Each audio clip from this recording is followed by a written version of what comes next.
Kemudian ada juga Mas M. Zaini Ali Wafa. Assalamualaikum Mas Zaini. Saat ini sudah hadir juga bersama kita. Salam. Mas Zaini adalah ayah dari 4 orang anak homeschooler berusia 10 tahun, 8 tahun, 5 tahun, dan 2,5 tahun. Dan sebentar lagi akan menjadi ayah 5 anak berdomisili di Probolinggo. Wah, selamat Mas Zaini. Mas Zaini dan keluarga mengenal metode Charlotte Mason ini sekitar 4 tahun lalu dan mulai mempraktekkannya secara utuh sekitar 3 tahun lalu. Sehari-hari bekerja sebagai guru di lembaga formal dan madrasah pesantren.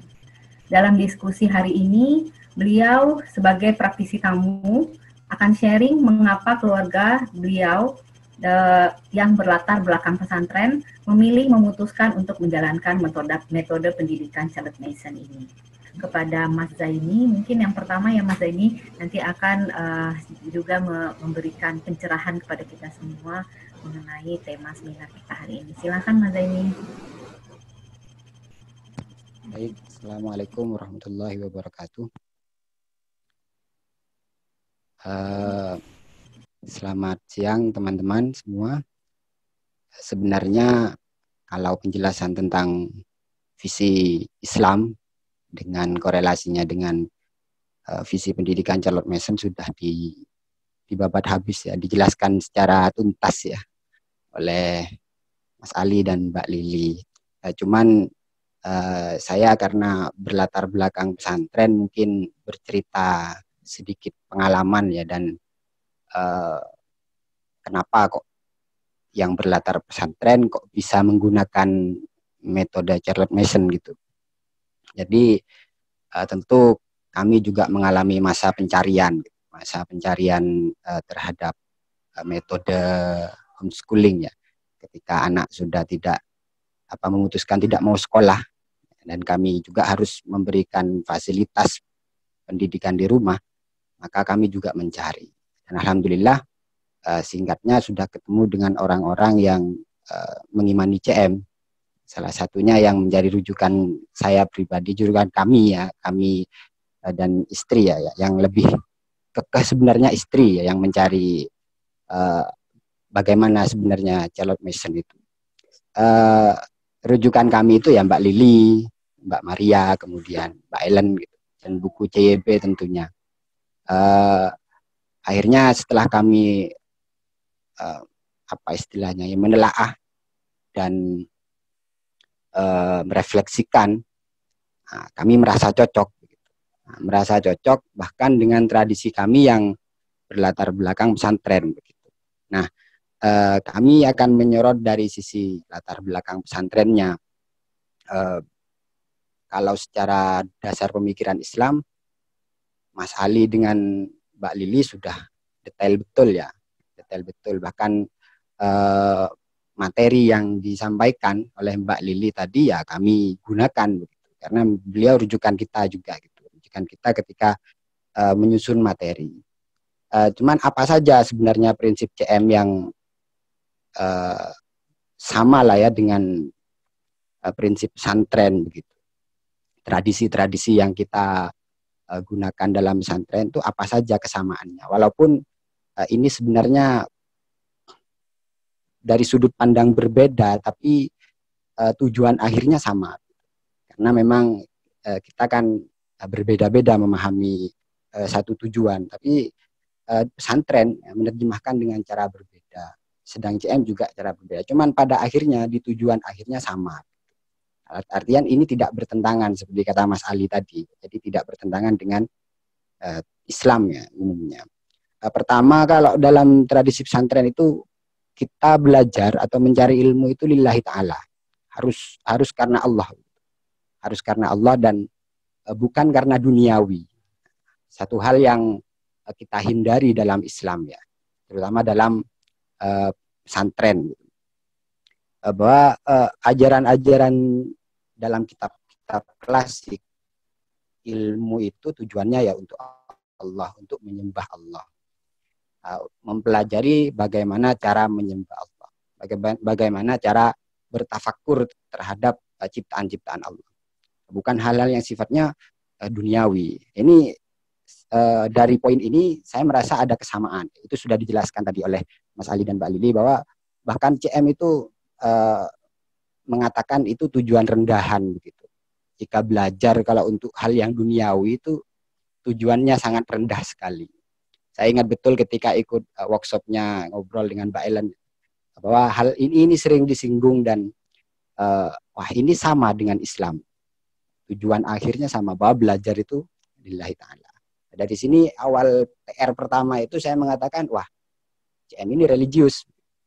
Ini kalau saya pernah dulu ya menyamakan dengan Al-Ghazali ya. Al-Ghazali ketika itu kan mendamaikan antara fikih syariat dengan tasawuf. Kalau CM ini berhasil mendamaikan antara pendidikan sekuler dengan pendidikan religius ya. Jadi menarik begitu. Awal-awal TR itu masih fase pencarian juga, terus belajar. Kemudian dalam pesantren itu ada juga istilahnya pendidikan karakter ya. Kita dilatih untuk memiliki karakter baik dengan pelatihan ibadah, pelatihan praktek-praktek yang lain gitu. Jadi kebiasaan-kebiasaan baik, bangun malam, ini kan salah satu bentuk karakter spiritual ya. Maksudnya mendekatkan diri kepada Allah. Nah, ini sama lah ya. Dalam CM juga dibahas bahwa sejatinya pendidikan itu harus menyembah Tuhan ya, melatih diri untuk mengasah spiritualitas ya. Mengasah spiritualitas dan mendekatkan diri kepada Allah. Salah satu juga karakter yang ada di pesantren, pendidikan karakter itu termasuk kepatuhan ya. Walaupun sekali lagi ini dari sudut pandang yang berbeda ya. Kalau kepatuhan ala pesantren dengan kepatuhan ala CM ya. Cuman pada prinsipnya sama. Bahwa yang seperti dikatakan Mbak Lili tadi, bahwa prinsip yang utama itulah kebenaran mutlak ya. Tuhan ya, Allah ya, agama. Kemudian kita juga dilatih di pesantren untuk patuh kepada guru, patuh kepada orang tua, seperti banyak ya hadis-hadis dan ungkapan-ungkapan ulama. Itu hampir sama dengan sudut pandang ketika CM mengatakan otoritas itu Tuhan ya. Kemudian orang tua juga sebagai otoritas begitu. Bahwa anak harus patuh pada otoritas. Nah, walaupun dalam prakteknya nanti kita akan melihat banyak perbedaan juga karena sudut pandang yang berbeda. Kemudian ini lagi yang menarik, mencintai ilmu. Pada dasarnya anak itu memiliki secara alamiah memiliki kecintaan terhadap ilmu, ingin selalu belajar. Nah ini sejalan dengan prinsip di pesantren bahwa kita didorong ya. Walaupun ini sekali lagi kita tidak bisa mencari kesamaan secara utuh ya, tapi secara nafasnya sama. Gitu. Kalau dalam tradisi pesantren itu kita didorong untuk mencintai ilmu, didorong untuk terus belajar. Kan dalam kitab-kitab sufi ya, kitab-kitab tasawuf itu belajar itu nilainya lebih banyak daripada sholat ibadah sunnah. Gitu. Jadi tengah malam semisal bangun untuk sholat ibadah dengan tengah malam bangun ketika belajar mencari ilmu itu nilainya masih lebih tinggi belajar ya. Tentu belajar tentang artinya perbandingan ini bahwa ilmu itu menempati posisi yang sangat urgen, yang sangat penting. Dan kita didorong untuk terus-menerus mencari ilmu. Nah, ini memiliki kemiripan ya dari sektor ini ya, dari pandangan. Kemudian di pesantren itu juga sering ada pengabdian.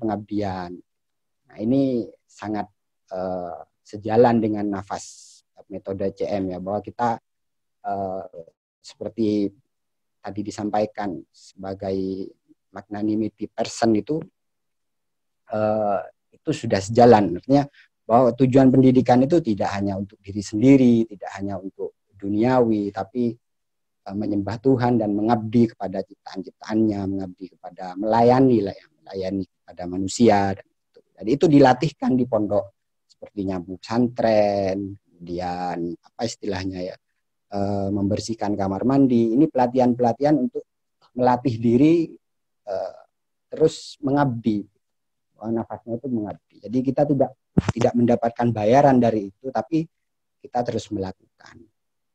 Dan banyak ya kemiripan-kemiripan seperti kalau di pesantren itu di kitab-kitab klasik ini masih juga banyak menggunakan kisah-kisah ulama ya, kisah-kisah sufi untuk dijadikan teladan. Jadi ketika kita belajar kitab, maka di dalam kitab itu selalu diselipkan kisah-kisah. Nah, ini ide-ide hidup seperti ini juga dituangkan di pesantren dalam kitab-kitab itu. Walaupun secara apa istilahnya ya, tidak dalam bentuk karya sastra utuh ya, tapi cuma hanya penggalan-penggalan, tapi kisah-kisah itu betul-betul hidup. Bahkan itu yang sering kita ingat ya ketika sudah keluar dari pesantren, oh kisahnya kiai ini dulu begitu, kisahnya ulama itu menginspirasi, tetap hidup. Nah, dan ini sejalan dengan prinsip pesantren.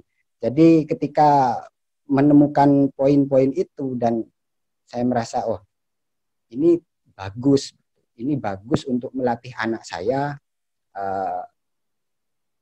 berjiwa santri lah begitu, atau sejalan dengan nafas-nafas pesantren. Dan tentu secara keseluruhan Islam ya, Dan akhirnya saya mantap, kami mantap memilih metode ini untuk kita gunakan,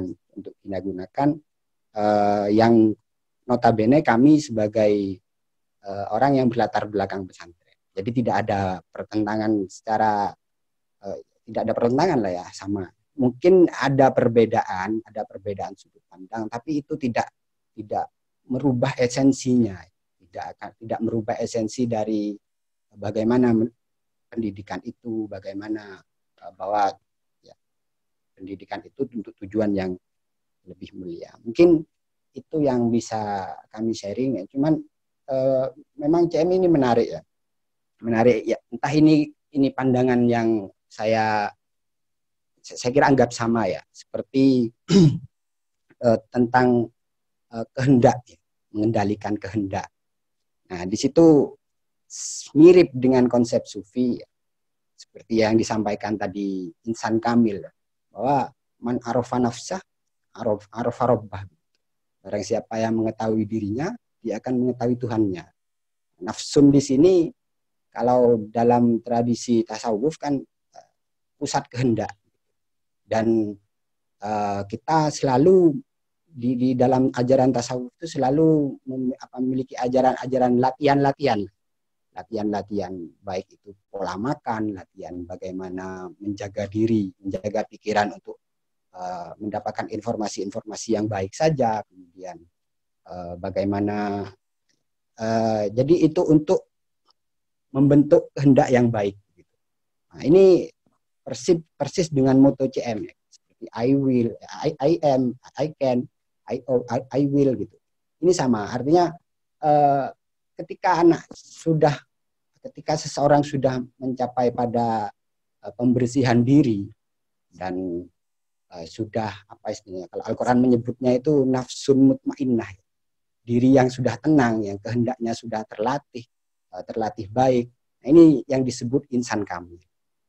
Memang kalau tasawuf itu kan lebih ke penyucian diri, tapi kalau CM lebih luas lagi, lebih mencakup pada pendidikan gitu. Nah ini menarik begitu.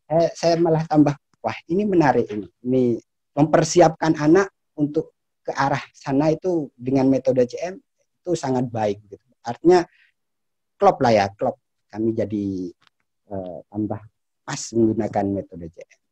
Itu saja sih sharing saya, tidak mengurangi apa yang disampaikan penyaji yang sebelumnya, cuma menambahi dari sisi tradisi pesantren. Mungkin itu Mbak Zia.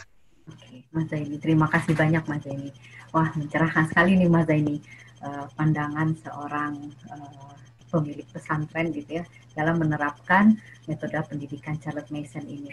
Kita semua tahu bahwa biasanya pesantren itu kan terkenal dengan aturannya yang keras gitu ya Mas Zaini, saklek gitu lah istilahnya ya. Tapi ternyata ketika Mas Zaini mempraktekkan metode pendidikan Charlotte Mason ini di pesantren, ternyata itu bisa selaras gitu ya Mas Zaini, sehingga tidak ada perbedaan yang signifikan. Berbeda pun tidak sampai merubah esensi begitu ya Mas Zaini.